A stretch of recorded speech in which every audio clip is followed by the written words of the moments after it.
જય માતાજી મિત્રો, કેમ છો બધા? મજામાં? સ્વાગત છે આજનું મારા વ્લોગમાં. મને નવરા બેઠા બેઠા થયું કે લાઈ કોઈ મોટિવેશનલ વિડીયોઝ બનાવું, તો સ્ટેન્ડ ગોતવા માટે આવી ઉપર હું. બટ મારા બેને અહીંયા હાલત તો જો રૂમની કેવી કરીને રાખી છે. કાંઈ જડવું તો દૂરની વાત રહી. આ જુઓ ડેકોરેશનનું કરે છે એ. આખી રૂમમાં સામાન સામાન સામાન, બસ.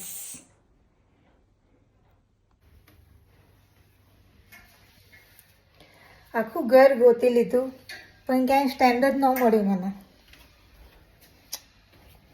સાસરેથી પિયર આવો ને એટલે આવું જ થાય, કાંઈ વસ્તુ જડે નહીં. બપોરના 4 વાગ્યા છે અને જેને પણ ભૂખ લાગી હોય એ આવી જાય આ સિંગોડા ખાવા. આ જુઓ કાકીએ સિંગોડા બાફ્યા હતા ક્યારના, બરાબર. શિયાળામાં એની સિઝન હોય છે, તો શિયાળો આવે ત્યારે કોણ કોણ ઘરે સિંગોડા લઈ આવે છે અને બાફીને ખાય છે કમેન્ટમાં જરૂરથી જણાવજો. આપણે પણ ખાવા જ જઈ રહ્યા છે. તો રાતનું જમવાનું પતાવીને અમે લોકો નીકળી ગયા હતા મેરડી માતાના દર્શન કરવા માટે, કારણ કે આજે રવિવાર છે. મારી સોસાયટીની પાછળ જ ગ્રાઉન્ડ છે અને અહીંયા જ એમની બેઠક ભરાય છે. રવિવારે તમે બારેજામાં આવો એટલે તમને એવું જ લાગે કે જાણે અહીંયા આજે મેળો ભરાયો છે. તો આપ સૌ જોઈ શકો છો કે રાતના 10 વાગ્યા છે, તેમ છતાંય હજી કેટલું માણસ છે. તો આ છે મારા બંને કાકી એન્ડ મારા મમ્મી અને હું, એમ કરીને અમે 4 લોકો દર્શન કરવા માટે આવ્યા હતા.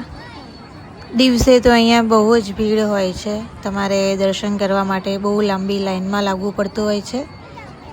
મને ખુદને નવાઈ લાગી કે આટલી રાત થઈ ગઈ હોવા છતાં પણ અહીંયા હજી કેટલું માણસ છે અને અમે લોકો પણ લાઈનમાં જ લાગવા જઈ રહ્યા છે, બિકોઝ થોડીક લાઈન છે.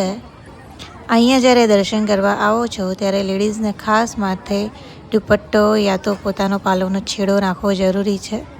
જો આ એમની 52 ગજની ધજા છે. તમારે અહીંયા માનતા રાખવી હોય તો એ કેવી રીતે રાખવી એનું અહીંયા બોર્ડ લગાવેલું જ છે. મારા વ્લોગ્સ જો તમને ગમે તો ચેનલને સબસ્ક્રાઈબ કરજો, વિડીયોને લાઈક કરજો. મેં પણ માથે દુપટ્ટો નાખી લીધો છે. દર્શન કરીને હું જઈશ ઘરે. મળીશું હવે નેક્સ્ટ વ્લોગમાં. ગુડ નાઇટ, જય માતાજી.